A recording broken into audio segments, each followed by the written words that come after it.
Getting to the top of Apex Legends can be daunting. There's dozens of weapons and legends, and there is a nearly endless amount of movement tech and strategies to learn. I've played Apex since the beginning, over 5,000 hours of playtime, and today we're going to go over 20 things you should already know. We have a lot of in-game tips, but we absolutely need to start off with the biggest headache of Apex, the matchmaking. I tried for a long time to figure it out, and truly, there is no figuring out Apex Legends skill-based matchmaking, or EOMM. All I can say is that easier games do come eventually. You'll drive yourself insane thinking about how you can get easier or more casual lobbies. The best thing you can do is just to ignore the badges and the enemy's cards that you die against. Play your best, and remember, it's okay to lose. It is part of getting better. Fighting in and around buildings happens about 60 to 70% of your engagements, as many players, and in general, the matches gravitate towards buildings. Fighting on doors and learning how to finesse enemies is a must for every player. A way to lose engagements is to hit open on a door when you are stuck on a doorway with an enemy. Never do this. Basically, it lets enemies have the complete control of when they want the door to open, as all they have to do is back off that door when it does say close. If you see an enemy do this, you can back off and melt your enemies. I personally love having arc stars for this, as it's very easy to back off, stick that enemy, and then close that door, and they are going to take big damage, and the door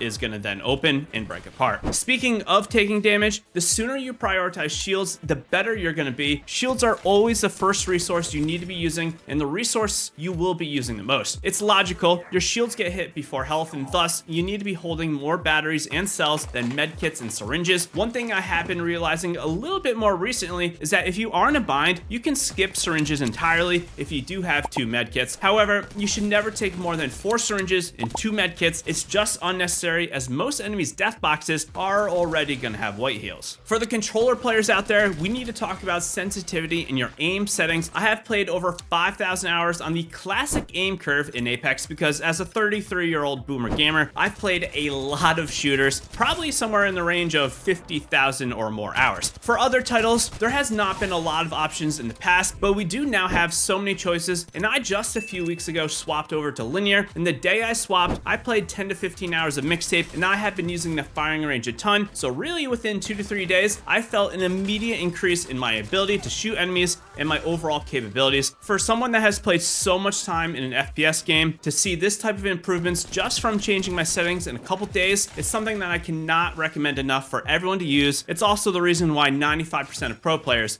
are running linear. My definitive most asked question is what legend I should unlock and who should my main legend be. I always try to give advice based on the playstyle, but the reality is when you are starting out, and for the majority of lower ranked or lower skilled players, your legend really does not matter to an extent. There's a time when you get to the top of the game, upper masters and pred, when the legend choice will matter, but if you are not literally this top 0.05% of players, then it really does not matter that much. Play who you like, as everyone in the game is pretty viable these days, and better thing to do is to pick a legend that best complements your entire squad's composition rather than your own specific desires. Also, getting proficient with 3 to 5 legends is the way to go, so you are better and a more well-rounded player. On the other hand, weapons in Apex and what you use is so important. Apex is a first-person shooter, and while I still want to use some of the fun guns from time to time that are less optimal, like a PK, a massive, maybe a charge rifle, maybe a longbow, these are not really the meta guns these days, and this can greatly hurt your chances to win more engagements. They are still great guns, and they can be viable, but you need to be comfortable using every gun in the game, and the sooner you realize and learn to get decent with every weapon in Apex, the better you will be, as you can't always get your perfect loadout, especially off the drop. What's one weapon and legend you like using that others don't really use as much? Drop a comment down below. I would love to hear about your sleeper picks. I'm always trying to use the less used legends. If you are struggling with your ranked gains, I wish I knew this simple advice off the get-go,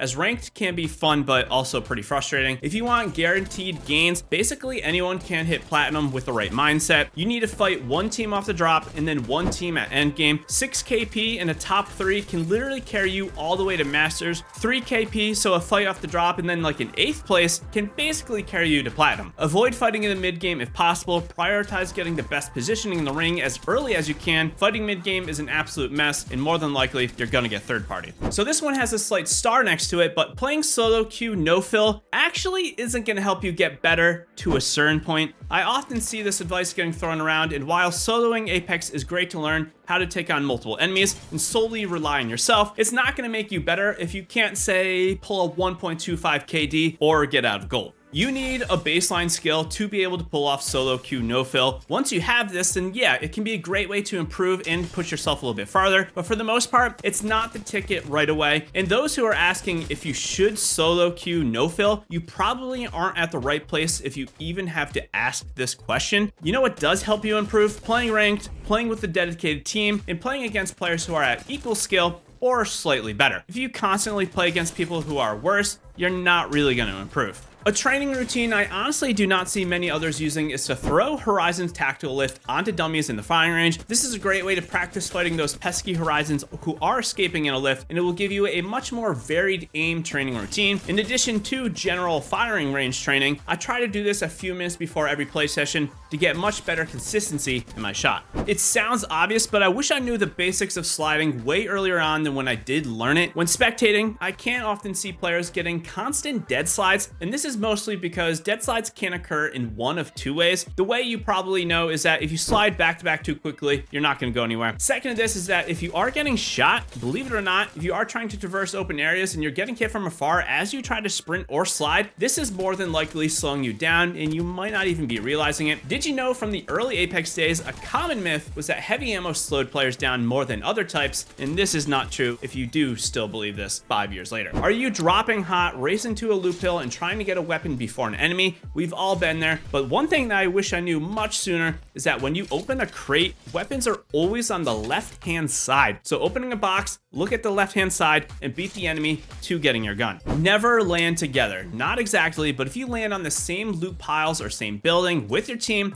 this could be a reason as to why you are dying and you might not even realize it. Sharing loot paths is a huge mistake, and even more than this, you need to split up and overall control larger space. If you and two teammates are stacked together on the same door, even the same building, or the small same area, this gives enemies a great advantage to control the engagement as they can move around you and pick you apart in a much more effective way. This applies to off the drop with your loot paths, but this is also for endgame. Be sure to control more space. It also goes without saying, don't land incredibly far away from your team thinking you are a solo warlord just to die early and quit.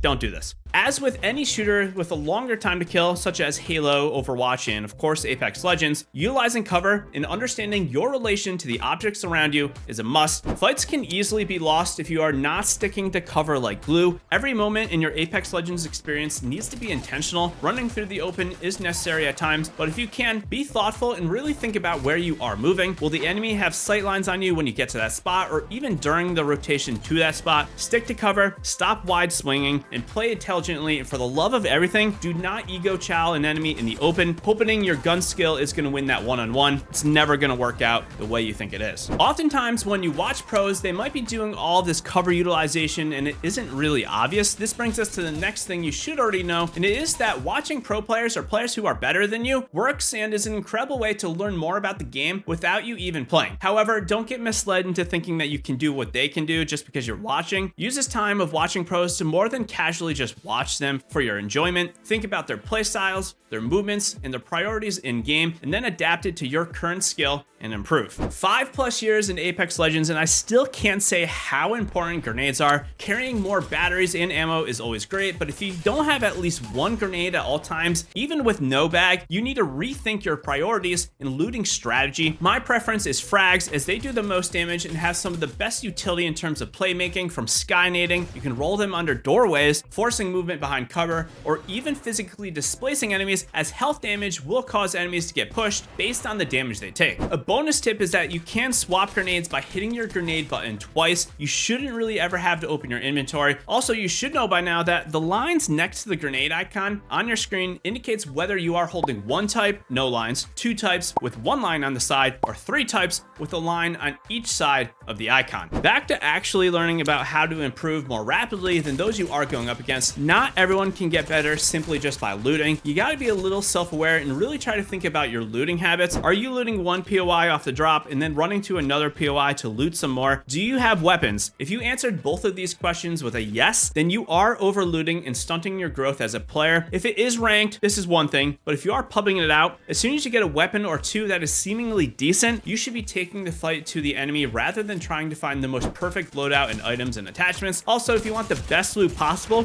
winning fights is almost always going to give you better stuff than just running around. And not to mention, with the more recent armor changes, you need to be taking fights to level your armor, as going into endgame with no fights and only blue armor is a massive disadvantage when you are going up against red or even purple armors. Everyone wants magazines and barrel stabilizers, but I find stocks on guns are kind of forgotten. Not only can stocks affect your performance, there's one thing you should already know about them. You should always be putting your best stock or only stock on the main weapon you are going to use or the weapon you are first using. Your weapon swap speed is based on the stock on the gun you are holding. So if you have a Hemlock and a Havoc and you are opening your shots with a Hemlock, the stock should already be on the Hemlock, so you can bring out the Havoc faster once you do run out of your Hemlock mag. This is a small thing, but if you are getting pushed by multiple enemies, having this faster secondary swap to speed can matter in a game where every second really does count. You always want to get healthy, and we spoke about shield priority earlier, but if your teammates are in a one-on-one with the last opponent on an enemy team, or maybe two opponents, sometimes it's better to stop healing and finish the fight with your teammate. Even if you get healthy and then your teammate gets knocked and you still win the engagement, it's kind of a net loss in the long run, as you still need to revive your teammate and then they still need to heal up. Whereas if you did stop your healing, you and your teammate might both be up and healing at the same time. Not to mention, getting knocked almost always incentivizes good players who are nearby to capitalize on the trades they are monitoring in the kill feed. If there's one thing you absolutely need to know already, full stop, your aim in Apex is the most important thing for you to work on. Apex is an FPS, and nothing is going to be better than someone who has a great grasp on their recoil control and their gun skill. No movement or legend is going to help you get your enemy's health from 200 to 0 if you can't hit your shots. A tactic everyone needs to know is recoil smoothing. At a basic level, if you are moving your crosshair from left to right at a certain speed, this does help cut a ton of your recoil and make the weapons much easier to use. If you want more on this, check out this video right here as we go over recoil smoothing and a lot more tips to improve your shot. Drop a like if you enjoyed. Until next time, happy gaming, legends.